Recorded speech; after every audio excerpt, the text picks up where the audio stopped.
Hey YouTube, what's going on? It's Uncle Tone. How you guys doing? Today we're going to be taking a look at my full review on the Monster Beats by Dr. Dre Diddy Beats in-ear headphones. If you haven't seen my unboxing on these yet, go over and check it out. I got a few things I want to say about these, so without further ado, let's switch over to the close-up camera and check them out.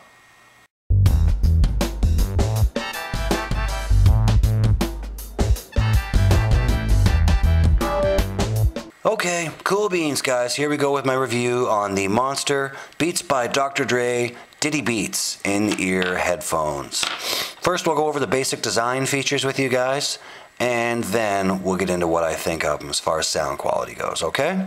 Cool beans, so they do include this Sean John inspired case apparently. Works very well, magnetic flap closure, nice little case to carry them around in. Got the Diddy Beats logo on it, looks really nice. And they also include a plethora of ear tips. If you can't find a fit using one of these ear tips, you probably can't use in-ear headphones. They got 4 different sizes of the regular silicone tips. You've got 2 different sizes of the triple flange tips, little Christmas tree looking ones, the triple flange. And they also include a set of the T400 Comply foam tips. So if you can't find a fit with those, you know, you're probably not interested even watching this review, actually. So on to the headphones. They do have this flat cable, you know, which is their tangle resistant cable. And from my experience, they're absolutely right. These tangle less than just about any other headphones I've ever used. Just like kind of like the Rockford Fosgates that I reviewed a while back with this flat cable. This thing is awesome for preventing tangling. Tangling is really a non-issue with these. You have your L-shaped headphone jack, which is gold plated and does have the 3 rings on it, as you can see there. So it is, you know, control talk compatible. We'll get to that in 1 second. Moving up the cable to the cable yoke. You have your cable yoke. It's got the little Monster logo on it there. It is a little heavy, but we'll get to that in a second too. It does have a slider on it for adjusting, you know, the cable length, which is nice. I like these sliders, especially if you like to use the cable behind your head. Sometimes when I'm out riding, I'll put these on over my shoulders and have the cable going down my back, and have my iPod in my back pocket, my jersey. And I like this slider. It lets you snug them up around the back of your head, so they don't move around too much and pull out of your ears. It's a really nice function. I like that. I really like that slider when they include that. And here's your control talk feature. As you can see, it does have the little clicker for skipping tracks back and forward, as well as answering calls. And here's your included microphone. This is not a noise canceling microphone, just your basic audio microphone. It works very well. It seems to be very good quality, but if you're outside where it's windy or there's a lot of traffic or something, people might have a little bit of an issue hearing you. But generally speaking, when I was inside, you know, at work or whatever, and I got a call, really wasn't a problem. The audio quality was quite good. I did use these on Stickam one night too, and everybody said I sounded great. So there you go. Moving upwards to the earbuds, and here you have the buds themselves. They do have a nice little Diddy Beats logo on there, and these are apparently enamel, and they have this white leather around the inside here, and they are marked left and right. Very difficult to read though. The lettering is in white, so they're actually really difficult to read which one's left and right. I actually had to get the book out because I couldn't see it at first, and basically the control talk feature is the left side. So all you need to remember is that the control talk thing is on the left side.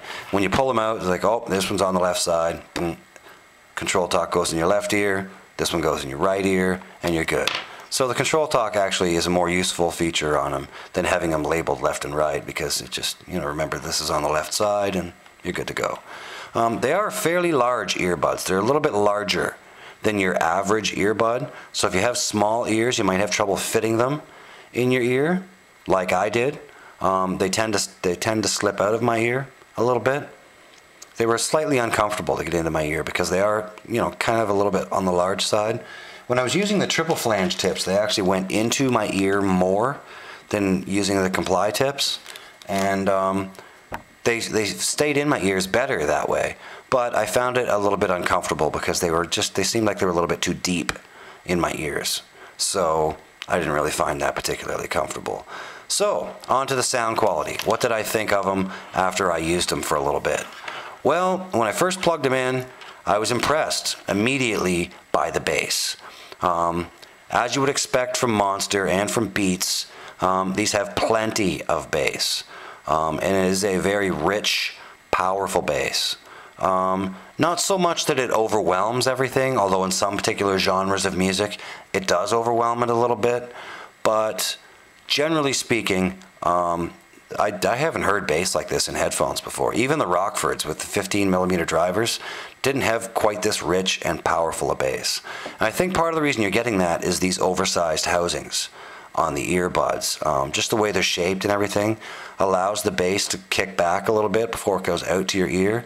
It gives it some room in there. You know what I mean? If that makes sense. So, yeah, really rich, really powerful bass. The mids are good. They're not overwhelmed too much by the bass, and the highs are fairly good, fairly crisp, fairly clean.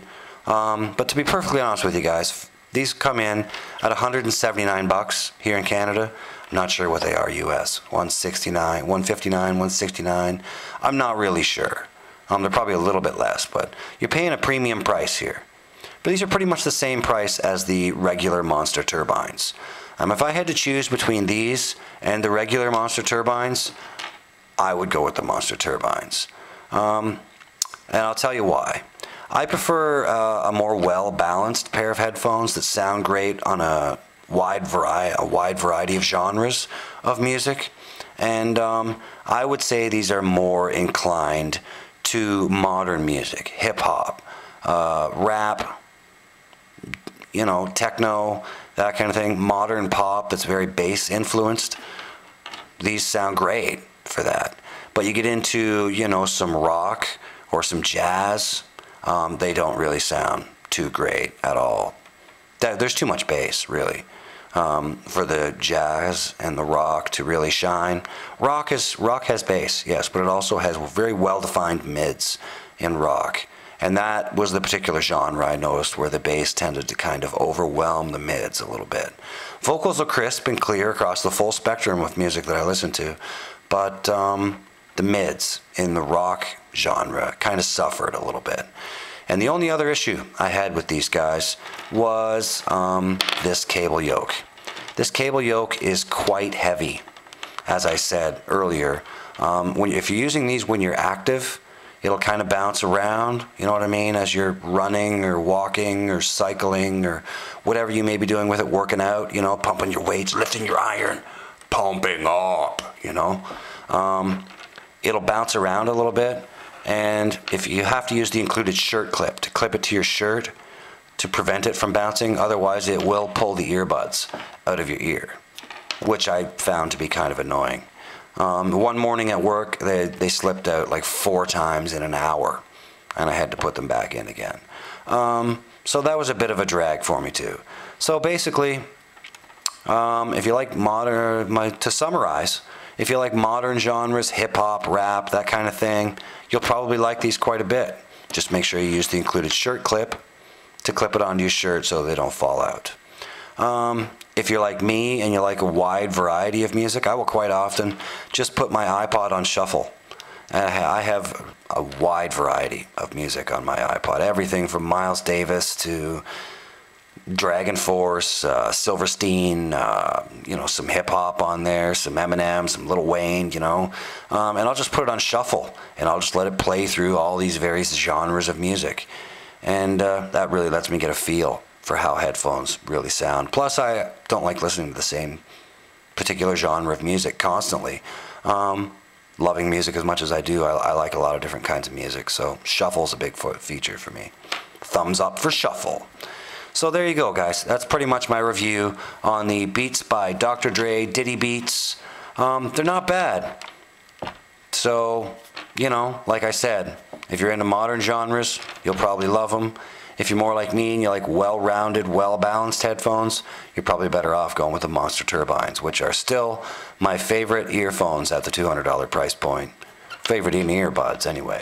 at the $200 price point would be the Monster turbines.